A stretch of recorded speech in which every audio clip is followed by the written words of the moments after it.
relationships to Reddit threads. From what the hell do you said what? It's unfiltered, uncut, yeah, that's the show. Yeah, welcome to Let's Be Real, though.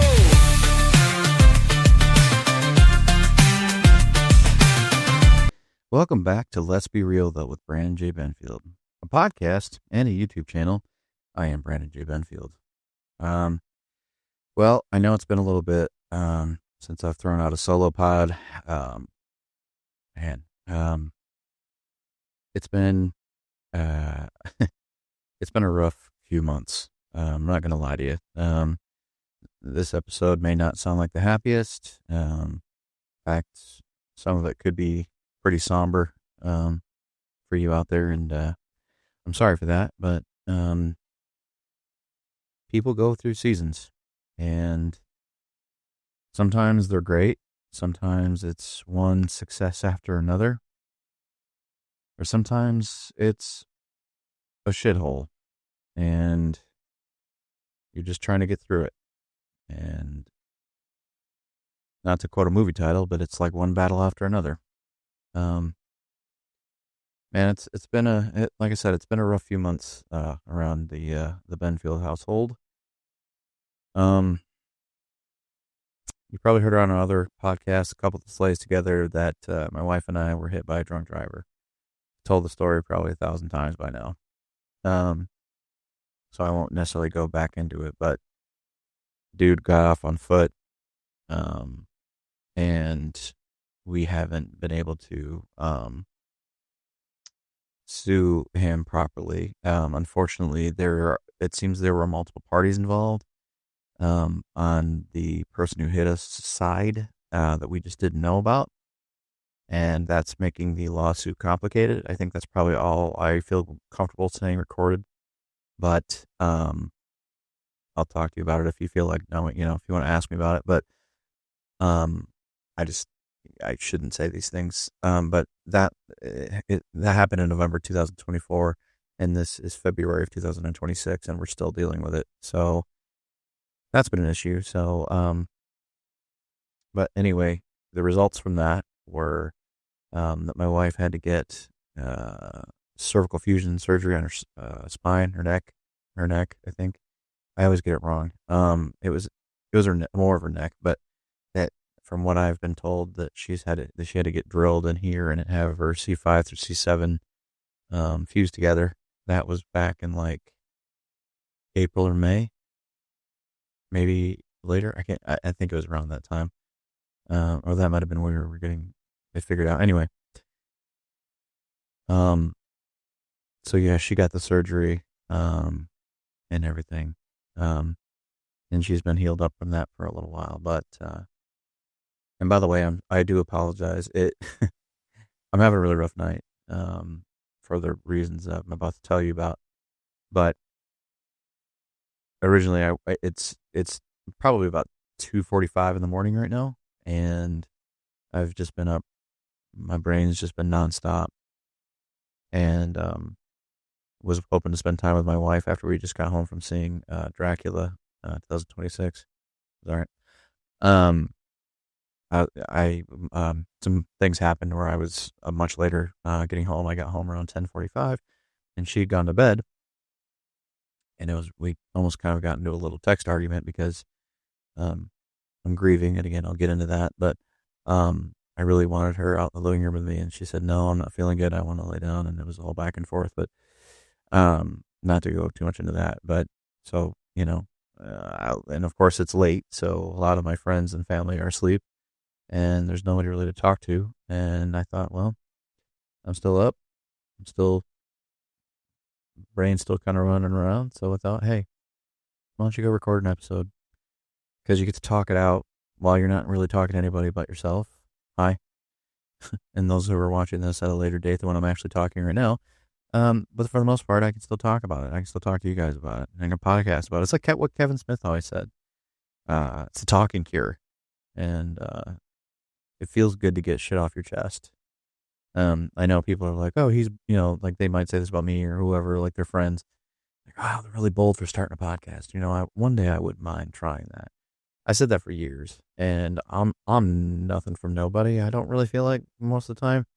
and I'm just a guy. But um, doing this is very therapeutic, and it does give you something to kind of live for, and no one's in the room with you unless it's, you're doing this with somebody or you're zooming with somebody or whatever. But you're an audience of one, essentially, whether that's you or your party. You're an audience of one. You're not talking to people. I mean, when you're in the studio, and it's nice because, again, you can just talk. And again, it's a little late and I might be a little high, but, I'm going to do my best here. I'm going to talk. So, anyway, what I'm trying to make is thank you for being here and letting me talk to you because I need it right now. I need to vent. I need to unload. Um,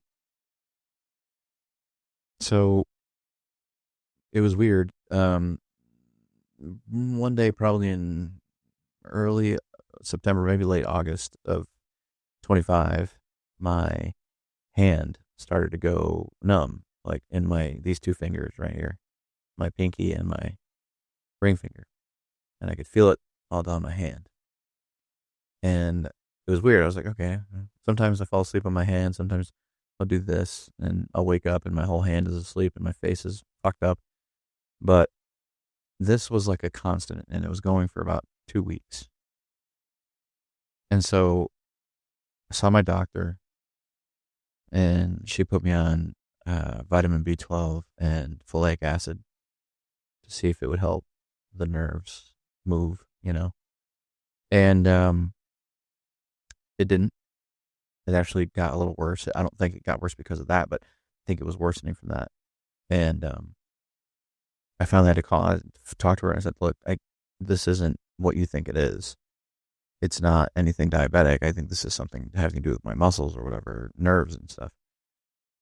So she's okay. So she gets me to a specialist, and specialist takes a look at my, he refers me to the EMG, puts me on a brace. I've been wearing compression gloves. I'm not wearing anything right now, just because I need a break. You're technically not supposed to wear them like all the time, but I had compression gloves because it was helping with the loss of feeling. And I was wearing one on this hand just as a preventative because I was getting some pain in here. And I got referred to a specialist for an EMG. It's a nerve test. Had the nerve test done. Now, to to explain to you guys what an EMG test is, they put like little nodes on your hands and parts of your arm, like up here, down here, depending on what they're testing for. And they test your responses and shit they shock you basically. They start low and then go bigger and then bigger and then bigger.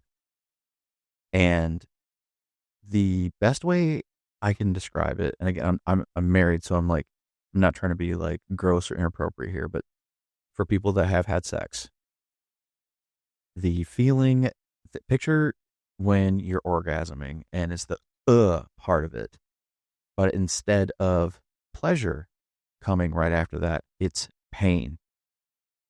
That's the best way I can describe it. And I'm sorry if that bothered you, but that's the only way I know to describe it. Yeah, there were points where I was like, oh crap, oh fuck, I know another one's, oh, like that's, it was awful. But, anyway, so the test showed, it was weird. The test showed that, yes, I do. So just to let you guys know, carpal tunnel goes from the thumb to the inside of your ring finger. Cubital tunnel is this side of your ring finger and your pinky. And the difference is carpal tunnel spans from like right around here, I believe is what they said. Cubital tunnel goes all the way back up to your elbow. So I was diagnosed with carpal tunnel in both hands and cubital tunnel in my left. So, which is weird. The other weird thing is they said that my carpal tunnel is worse in my right hand. Okay. I just thought that was weird because, I'm technically, I guess, left-handed, but I'm ambidextrous. Like I like right-handedly I eat, not to be gross, but pee, and then, the other thing.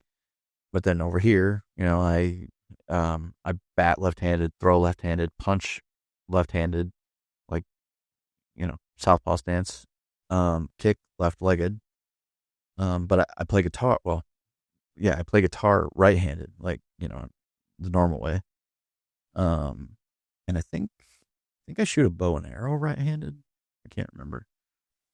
But anyway, um, yeah, but I bat left-handed, throw a football, everything left-handed. So it was weird that they said that the carpal tunnel in my right hand was worse when it feels worse in my left. And they did say it was the result of a traumatic event and not from, it's not age deterioration. So another blessing that we were given from the accident in 2024 that just what came later, like what my doctor thought would happen, and it did. So there's that. Um, as far as my day job goes, I no longer work for AMA, Academy of Model Aeronautics.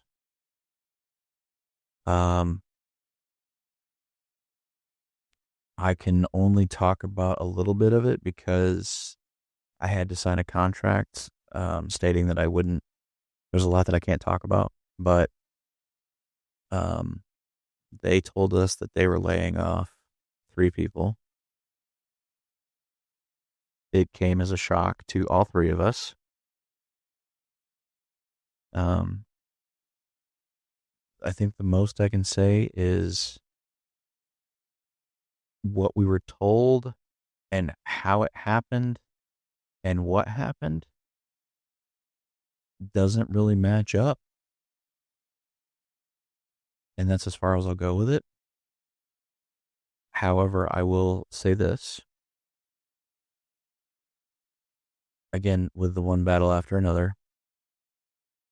Right as soon as my wife, well, not as soon, but in between there, there wasn't a lot of distance overlapping. But not a short time after my wife had her neck brace off and she was done with the testing and everything, I was told that I had to drive into the office 5 days a week because deadlines were not being met.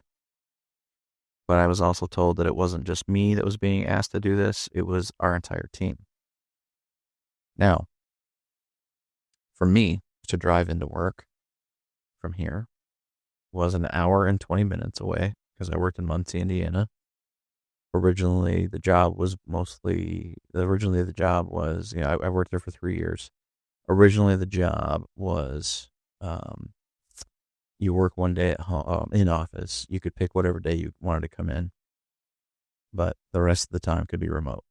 And I started working there in November 2022. So it was like toward the end of the pandemic. And then it turned into, okay, we want everybody in the office on Wednesdays, but then the rest of the week you can have remote. Sweet. That's fine. I was already going in on Wednesday anyway. That was my day in office that I would go in.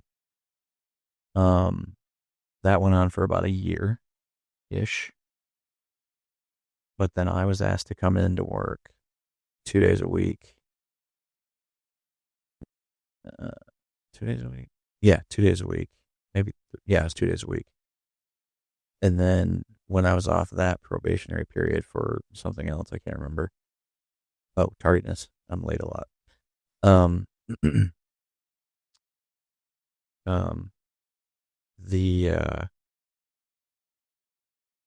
Right when I was done with that probationary period, if I had to come in 2 days a week, they made everybody come in 2 days a week. So that was, whatever. That was fine. I have a truck, and 2 days a week in office is just a full day, or a full tank of gas. Literally 2 trips. So it really wouldn't have impacted me that much. But then when the whole deadline thing happened a few months ago, and we were asked to come in 5 days a week, that's when it got really hard. Because again, it's an hour and 20 minutes one way. So that means I have to drive an hour and 20 minutes back. by the time you get home, you get a couple hours on the couch, and then you're going to bed because you got to get up at 5:30, 6 o'clock in the morning, and head in it. You got to get there by 8. And I know people are like, fuck you, man. You're a little bit crybaby bitch. I do it all the time. Fine, that's fine. That's cool. I mean, I applaud you for your hard work, and I applaud you for being able to get up on time and do all that. I'm not a morning person. As you can see, it's 3 o'clock in the morning, like I said. But, I mean, you can't see that, but you're in bed while I'm talking right now. But I'm a night person. That's who I am. That's who I've always been. Some people are morning people, some people are night. I'm very much a night. But anyway, 5 days a week. 5 days a week got to be a lot. But I stuck with it. And then I got to be about 2 weeks back to my regular schedule of 2 days a week at home. And then I was laid off. One of the other guys that worked there with me worked there for 17 years. Over 17 years. The other person that was laid off, she worked there for 33 years. That's all I can really say legally. But just, yeah. So, that has left us a little bit worried. Not worried, because I'm pretty good about finding work. But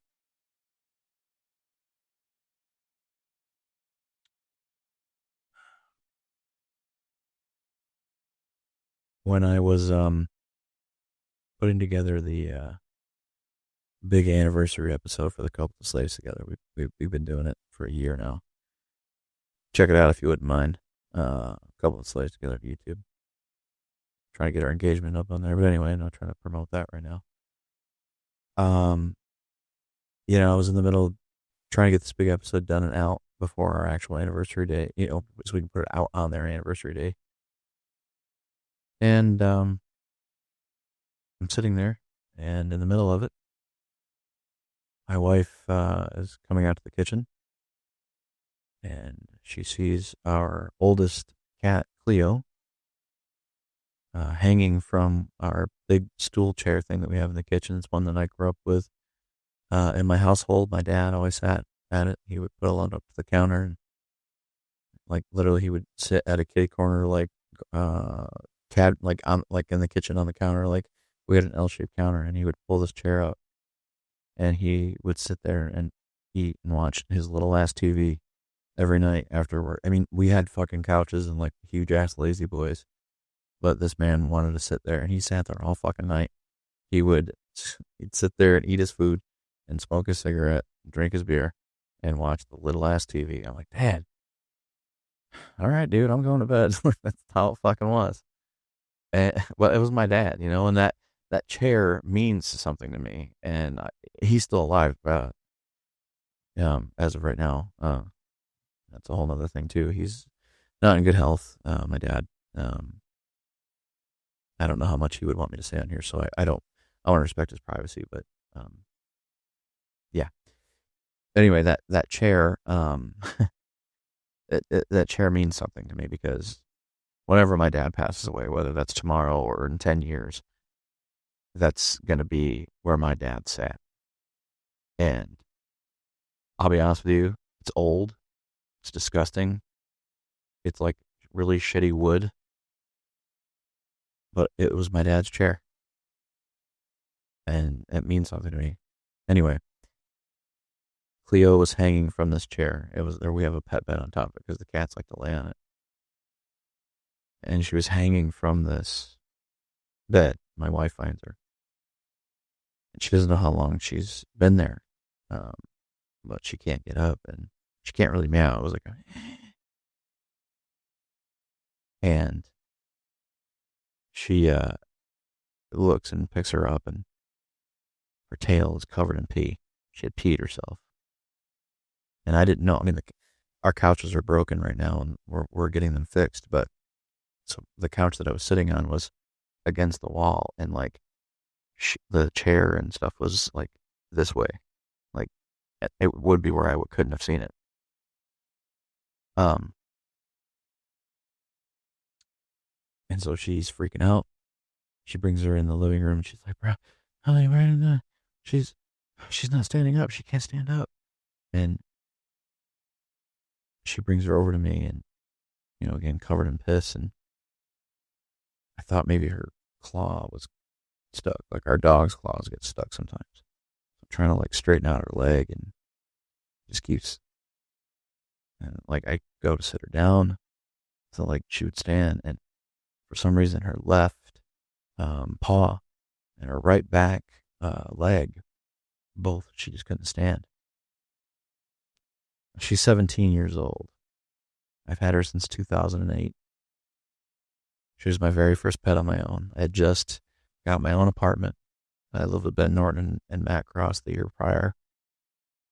And then I got my own place, and I said, you know what? I want a cat. I love cats. I want my own cat. My mom had found 3 kittens, her friend did, and we had them for a while. We kept the tuxedo, and I wanted him. My sister ended up with him, and then he ran away. But he made me want to have a tuxedo cat, and so his name was Harley. But I went to the shelter. Actually, I was on petfinder.com, I remember. And I saw there was this little tuxedo about 3 months old. And her name was Sharon. I said, that's my cat. So I went to that shelter 3 times. My ex-girlfriend at the time, she even was like, in order to make sure those, a pet likes you, you always got to go 3 times. And I've not always followed that rule. Actually, most of the time I haven't. But I did with that one, with my first one. And every time I went, first time she crawled up my arm and got up in my hair and played with it like it was spaghetti. She was the cuddliest thing, man. And the day I came back to adopt her, my mom came with me. She did the same thing. She crawled up my mom's arm and played in her hair. My mom fell in love with her instantly.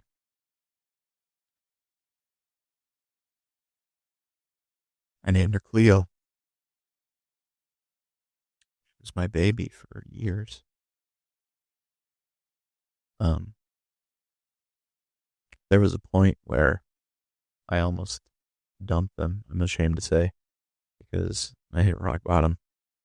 I was living in a friend's basement, and her and my other cat, Xander, whose ashes is right here, on this little pendant. I almost dumped them in a field, but my aunt called me and said, why don't, instead of you dumping them, bring them over to my garage. I can't have them inside, but I'll take care of them. I'll leave the door open. It's not quite dumping them, but if they're loyal, they'll stay and they'll wait for you. And I said, okay. A few months go by, and the situation with me going to Indianapolis happened, moving there, and I went back to get them, and they were still there. Actually, with Cleo, I had to chase her through the woods. She had gotten out of the car. That was fun. But we got her, and they moved down here with us. And so cut back to the other day. I was holding her and calling a vet and asking, I think we're going to have to put her down. Can you do this? And, we had to work out the logistics, and they had us come in. Hardest part about this was her heart was still strong. And it seemed, my wife and I debate about this, but it seemed like she was still all there. Now, here's the thing, she turned 17 this past September 1st. And it, it, it was almost like she was still 7 years old. She hadn't aged at all. She was the same at 7 as she was when she turned 17. She'd puke a little bit, but that doesn't every cat, you know? That's like the only thing that was ever wrong with her. But then it's like the holidays hit, like around that time, Thanksgiving. And it's like age just fucking caught up with her. And just, her hair turned brittle quick. That was the first thing. And then she got skinnier. And then she lost all of her weight and lost her bottom left canine on the bottom. And we've been giving her soft food every day because she couldn't eat hard food anymore. And went to when we took her in, I looked at her mouth, and she had lost her her top left canine, so no teeth on the left side whatsoever. And the hardest part for me too was she was real. I mean, when we put down Ramsey's, Katie's dog, and Xander, my cat, they were both lethargic and like already just miserable, and just, not to say anything bad about that, but Cleo seemed like she was still like, I want to live. I want to be alive. I want to stand up. I mean, it was like the hardest thing for me to watch. And I asked the vet, I said, I know you can't give me any advice on what to do, but if this were your cat, what would you do? And she said to me, they've lived a good life. They've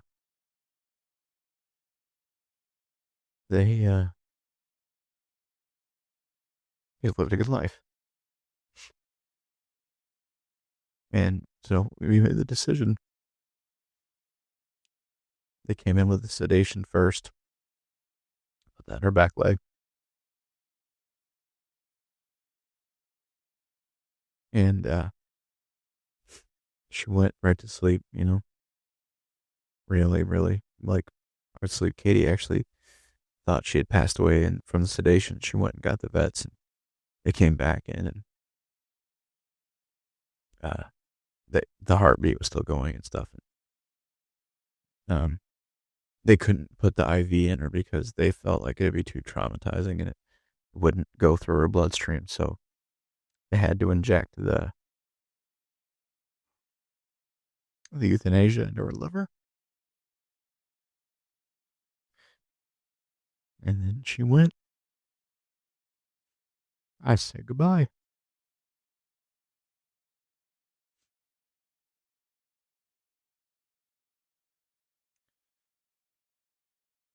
The vet hugged me, and I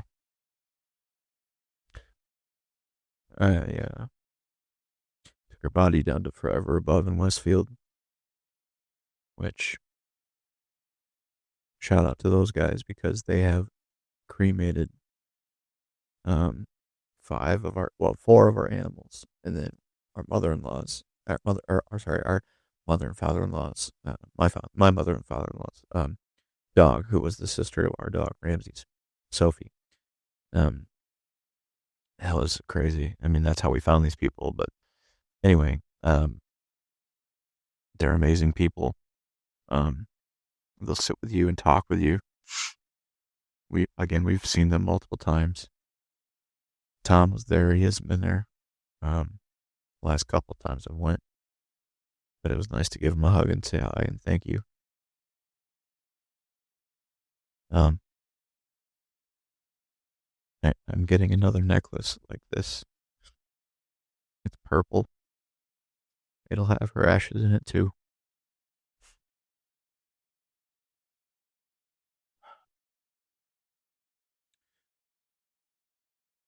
Um, Last thing I'll say about this. Um, I have this dream, this vision, this hope that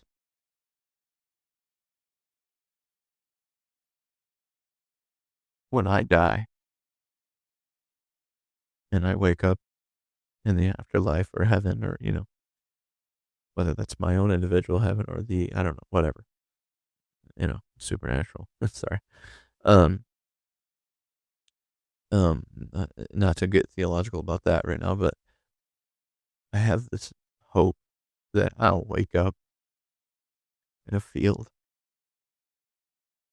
and walk into the gates of eternity. But before I get there, all the animals that I've ever loved just appear and greet me. You know, Xander and Cleo and Whitney from my childhood, and Bob, the cat we almost got from my old roommate, and Archie, our little foster buddy that didn't make it, Leia, Mama Cleo, all of them, Ramsey's even, even though he was Katie's.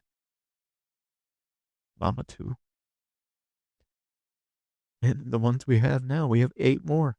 I have to go through this 8 more times. Do you know what? I'll be there with them until they take their last breath. But anyway, and then we just walk into the gates of the afterlife together, whether they're a part of my soul or, walking with me. I know this is really cheesy, but you know what? It's called Let's Be Real, though, for a reason, because I'm trying to get fucking real right now, because sometimes in life, we are not okay. Sometimes this is what we go through, man. I know there are people that are going through a lot worse right now, you know? Not to get crazy political, but, everything in Minnesota, sucks to see. I don't take a political party stance. I never will. I think the 2-party system needs to fucking die. But these are people destroying people. And that sucks. I think the hardest part about, and this is, I'm not going to get into it, man, but I think the hardest part is both sides think that they're right, and both sides are too fucking ignorant to try to see what another person sees. Both sides. Neither one of you are perfect. In fact, both of you are probably fucking pretty shitty a lot of the times. And it's like, I hate that we as a human race feed off of bullshit, and we feed off of chaos. Real chaos, I guess. I don't really, I kind of feel like I'm throwing glass at, or a stone at, or whatever it is, throw stones at glass houses or whatever the fuck, because I'm in here talking to you on a podcast / YouTube channel in a room that represents nothing but chaos. And this is my sanctuary. This is literally the quietest room in the house. It's something that's weird. It's the insulation in here. Like, it's almost like it was meant to be a studio. Um, plus it's kind of how I got everything set up. But anyway, I um I just hate how we hate. You know, it's funny. I kind of started this like marriage crusade a couple years ago of I'm trying to open my I'm trying to open my what's the word? I'm trying to open up my like horizons. And so I've been watching things that my wife likes to watch. Like I've given her several by now, but I had to start like one by one by one. I can't just do a bunch. There's like I have criteria. So my criteria is I can't watch reality shows that have the censor beep beep beep beep beep beep fucking your son of a beep beep beep beep beep. I can't fucking do it. This shit drives me crazy. Just fucking cuss. I don't give a shit. Mm. But also I can't. And this sounds so. This is like an asshole sounding. That I'm not trying to sound like an asshole, but I can't watch shows that are realistic, that the people are in a worse situation than I am, because I watch TV to escape. And I'm already kind of right here. Like, I'm not trying to say I'm like anything baller. Like, I've had to trade and wheel and deal and save and for shit like this. But, like, I don't like watching shows where people are like, I don't know, or like their life, I don't know, it's just weird. So, like, Shameless, I can't watch that. I will never watch that show. From what I've seen of it, it's just like, um, Orange is Black. Don't really want to see it. Prison. I don't ever want to go there. I don't. Yeah, it's too real. And I watched Roseanne with her, and that was almost borderline. Like Roseanne and John Goodman are funny. Laurie Metcalf's funny. So I kind of gave that one a shot, but that was kind of a harder one for me to watch. I know it sounds stupid, but the Connors she couldn't even get through because it was so like politically charged and just doesn't it wasn't enjoyable. Um, Sorry, it just wasn't. But um, but one of the shows that one of the first shows I told her I want to watch this with you was Love Is Blind. Okay. Started watching Love Is Blind probably like 2 years ago, and at first the show was truly about finding your person. The basis of the show is it's a Nick and Jessica, no, sorry, Nick and Vanessa Lachey's um show where they people meet in like these rooms. They're like in pods. They're called the pods, and they don't get to see them. They go on literally like blind dates, and it's like 15 guys and 15 girls, and they don't show the relationship journey for all of them, but only like there's like 6 couples that gets chosen to go to like the honeymoon or whatever the fuck afterwards if they choose to propose or whatever. And again, in the early seasons, it really felt genuine. Like people were wanting to find their spouses and they were being serious about it. But as the show went on and it got more popular, more money, the show turned into a fucking joke. Like the last 3 seasons, I would say, are um they're all like, you know, what are they called? Look at Me Girls, or whatever the fuck. The I'm not trying to body shame anybody, but um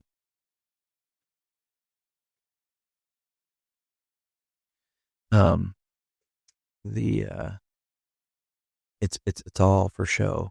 I mean, you can like now find the girls and the guys on there on Instagram, and like the new season, they're on season 10 that's coming out, and they're all like posting shit now because their photos are out, and they're like, "Ooh, what's gonna happen, man? Like, find out, love is blind."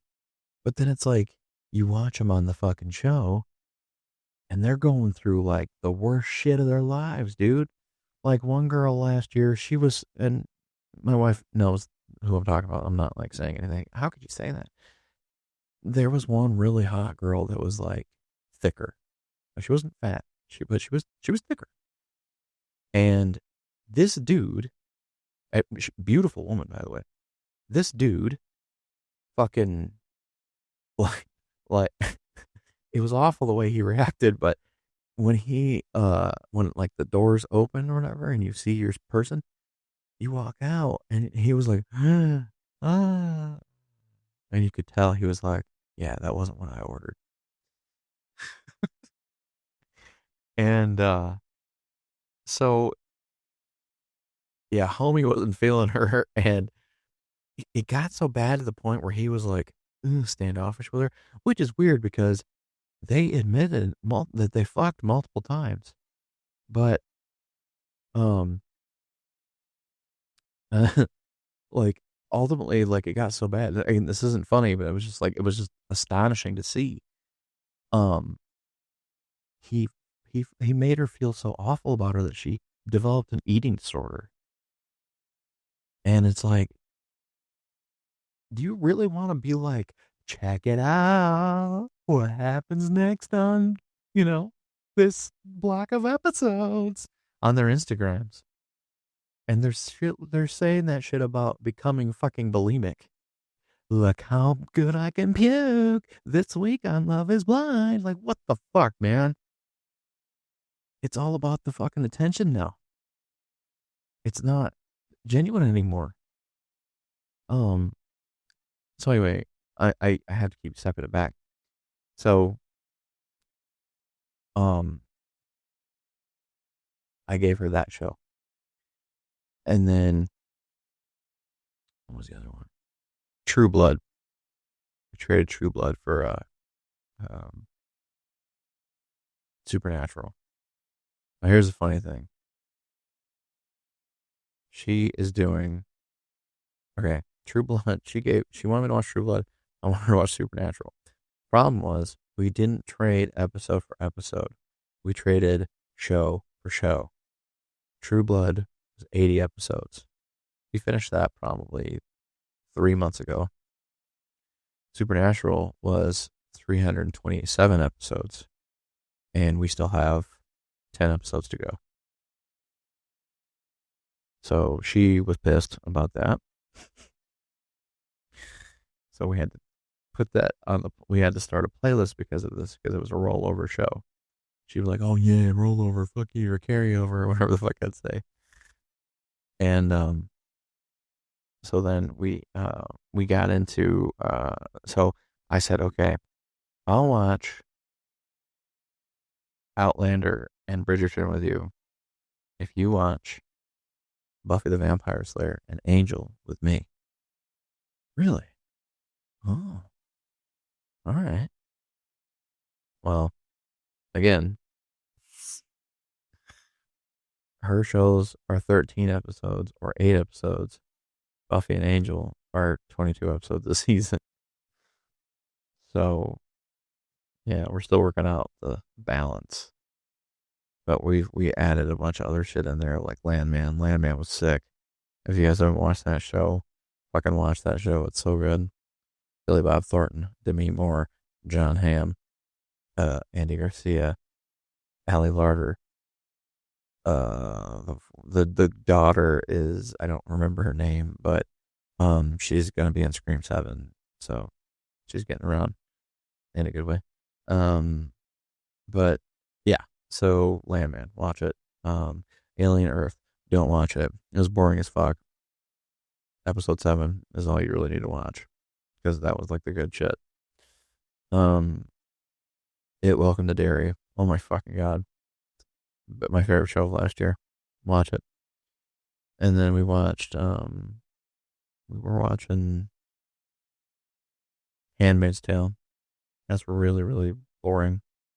But, like, it's keeping my interest at, like, a 10%, but I'm still going. I don't quit. Um, yeah, and then we're going to get into a bunch of other ones, like season 2 of From, season 3 of Yellow Jackets. No, season 2 and 3 of From, I mean. Season 3 of Just Like That. Guys, if you haven't watched Sex and the City, it's a funny show. Uh, I'm not, I mean, I know it doesn't seem like it, but it's funny. And it's worth a watch. And the girls are hot. And if your wife watches it, watch it with her. I liked it. And Just Like That wasn't that great. It's okay. It's like they took out all the emotions and friendships and like the deep shit, and I feel like they just went for like the casual lunches and like the douchebag garden parties. That's literally all And Just Like That is. I don't know. It's okay, but I haven't watched the final season of it yet, but we're going to. Oh, and we're going to start Bates Motel. You got to butch up a little bit. um, we're going to watch that too. I've never watched that before. See, obviously, huge horror fan. Huge horror fan. But horror, here's the thing. It's been interesting because I went from being a massive fan of an intellectual property and completely not even caring about that anymore. Honestly, Power Rangers isn't my thing anymore, man. They're not making anything new. I mean, I know that reboot Disney show's coming, and I'll check it out. But I feel like I'm kind of on a break with Power Rangers right now. I'm still trying to help out at Morphicon and stuff, if they want me to. But other people are doing it, and I'm figuring out myself. It's just how it is right now. But anyway, um,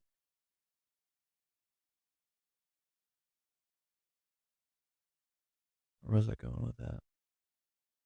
Oh, I traded so I traded being a huge fan of being a fan of an intellectual property to being a fan of a genre. Being a fan of a genre means that there is a massive library from the past, present, and future. Meaning, podcast, a couple of slays together, trying to do more theatrical reviews this year, and keep up with the horror trends rather than doing more of the retro reviews. But we had our horror that we grew up with, stuff like Scream, and I know we did last summer in The Faculty. Legacy sequels like Halloween H2O. Hellraiser was around. But there's also several layers of horror movies in the past. And TV shows that have come out, it's just stuff you can't see everything. But I'm trying. We saw Dracula 2026 tonight, and that one was okay. But I also feel like there's been 892 fucking Dracula movies. And I really feel like I don't have a definitive Dracula. I mean, I guess Bela Lugosi, he's cool. But also Rudolph Martin from Buffy the Vampire Slayer, he was Dracula. He also was Dracula in Dracula, the Dark Prince, or whatever the fuck that movie was. So he's played Dracula twice now. And he's really good at it. But anyway, point is, I haven't watched Bates Motel yet because simply haven't gotten into the content. Anyway, not much else to talk about. You haven't watched my other show, A Couple of Slays Together with My Wife. Got an Annabelle doll, a toy fit. What's on the other side there? I'm bald now. See, now I was originally going to shave my head when I turned 40, and I was half serious about it. I wasn't fully serious, but I gradually. So I used to be really weird about my selfies with at cons because that's my hobby. I'm an autograph and selfie collector at conventions. That's what I love to do. And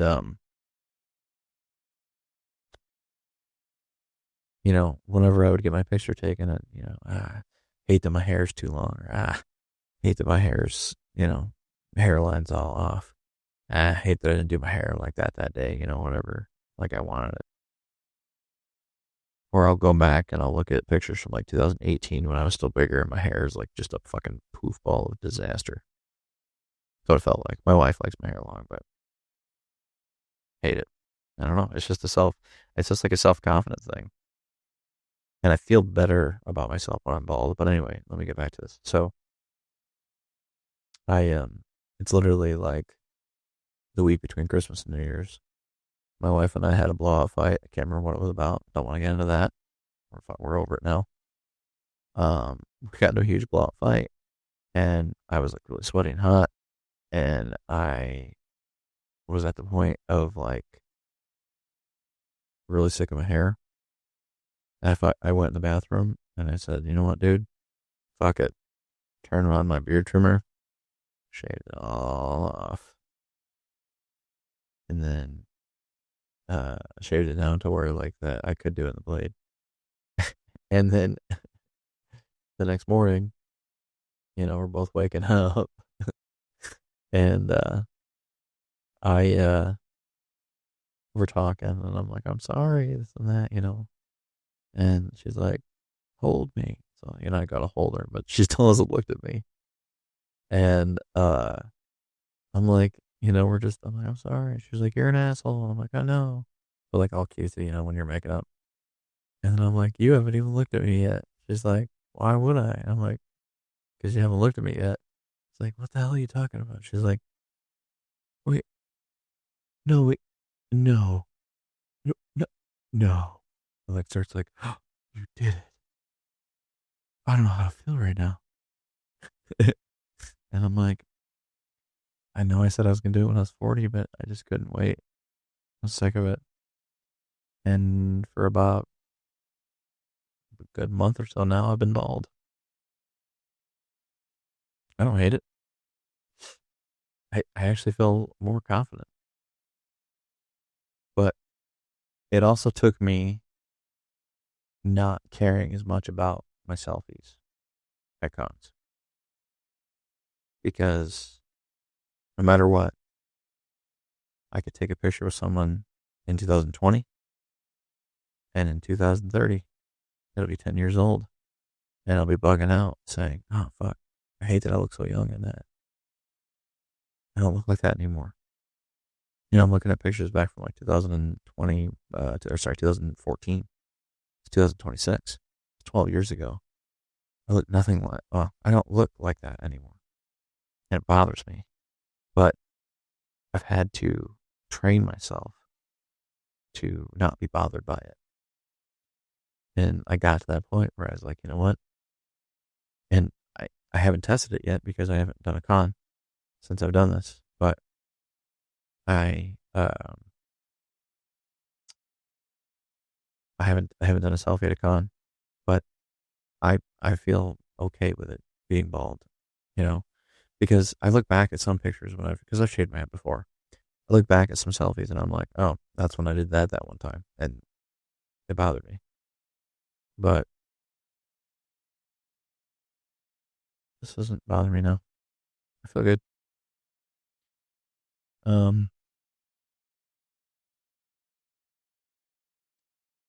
I don't really have a lot else much more to say.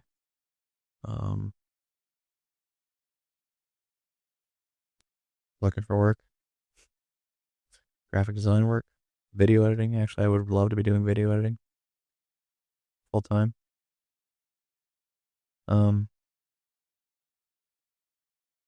Getting through it, man.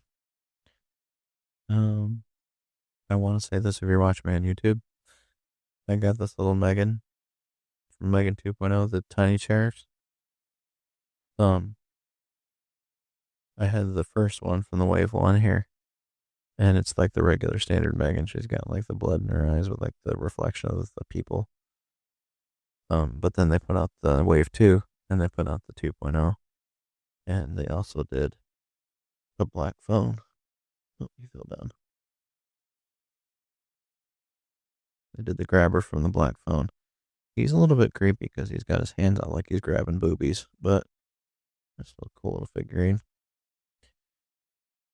Oh, and actually, I do have something I can say on a positive note, if you're still with me. I understand if you said fuck you a long time ago about it's just one of those, it's a somber episode. But when I started my health journey, I weighed, like when I started to lose weight, I started at like 360. That was the highest I ever got. And my A1C was at an 11.1. I did not realize I was in that bad of shape. So, started taking Manjaro. Admittedly, I don't work out, but I know there's a lot of people that are like divided on this or whatever. And they're like, oh, that's just cheating, or I saw a comment that was like, oh, so the fat cells didn't just melt away, right? Like, and I'm not trying to be like that, but I'm diabetic. So, I started taking Manjaro about 2 years ago. And, my A1C started to drop and drop and drop. And then go up sometimes, but then drop. Well, I also have been fluctuating between weight. So, because with the Manjaro, for me, it's weird. It's a shot you do once a week, and your first 2 days you feel like shit. Depending on what time of day I think you do the shot, day 1 or day 2 could be worse, one or the other. I know I went a few weeks without it, because I don't remember why. Well, because I went with it. Oh, I know why. Well, anyway, I went without it for a little bit because of just whatever, and then I took it again, like a week and a half maybe. And I took it again, and I was like puking my guts out for like a few straight hours, and then I was fine. But then, like other times, like it'll just feel like a block is in my stomach, and I'm just never hungry. Like there are times when I don't even eat until like 7:45, 8 o'clock at night because I just don't have an appetite during the day. But it's burning off the fat. You're burping like sulfur burps, like it's doing stuff to you. So the lowest weight that I've gotten down to was 292. I haven't been below 300 pounds since I was like in like probably 18. I'd say 18 when I started getting over 3. But with the holidays and I fell off the wagon this year. I told myself last year I'm not doing any Christmas tree cakes. I didn't do as many as I usually do, but I did do some this year. Yeah. But I had gotten up to back up to 318. I was really ashamed of myself. Started doing the medicine again, started doing my like protein and vegetable diet again. Now I'm back down to like 296. And my A1C is at a 5.8. That's pre-diabetic level. 5.7 and below is healthy. So I'd probably be a lot skinnier, to be honest with you, if I didn't drink soda. I know, it's my demon. I do feel like I have a narcotic addiction to it or whatever. But I just do. I love soda. Can't help it. And I don't have the willpower to quit yet. I know, people, Chris, I know, Scouter, you're You're shaking your head right now at me, and I understand. I get it. My sister probably too. Mom, whoever. But I, yeah, it's just my addiction. But anyway, all that to say, even the medicine's helping my A1C down to a 5.8, just crazy. I can't believe it's that low. And I take insulin and shit too. But um, and I'm under 300 pounds again. So I'll take that win, man. I needed that win. When I worked for Office Max from 2007 to 2009, my boss, Mike Perez, one of the best bosses I've ever. Actually, no, I'm sorry. He was the best boss I've ever had. And I've had several bosses. Best one, hands down. No comparison. And this man became one of my best friends. He was a groomsman at my wedding. We still talk on the phone to this day. Just talked to him a couple hours ago. He was big on celebrating wins. And there are several lessons that I learned from working there that I took into life. But celebrating wins is one of them. Because I do feel like we as Americans, we as people, we focus on the negative and we just harp and live in depression. And, it's rare that we get a win sometimes. But when we get it, it's important to celebrate it and to hold on to that joy. So I guess the way I'll wrap this episode up is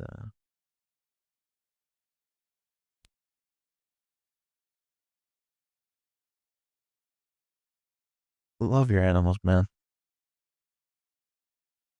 Because you're not going to have them forever. She was 17. I really hoped she'd make it to the 25. I see records on Facebook or whatever. Oh my goodness, the oldest cat is 33 years old. The thing looks miserable. And I never wanted to put her through that misery. But, again, when she turned 17, she still looked like she did when she was 7. And that was the Cleo that I wanted to see live until she was 25. I wanted to see her look that invincible. Because for 17 years, I saw her look that invincible. And selfishly, I wanted 17 more. Anyway. Love your pets, man. Love your family. I love my parents. But we don't have talks. We talk on the phone. We don't have, talks, My family was never like the sitcom family. The DJ, come on in here. Let's have a chat. Sometimes it's wrong to do these things, but I love you anyway, and I'm proud of you. Never had that shit in my house. Parts of us, my sister and I, parts of us are stronger for that. And in other parts, that sounds kind of weird, but we just want to be held. And that's all I feel comfortable saying. But,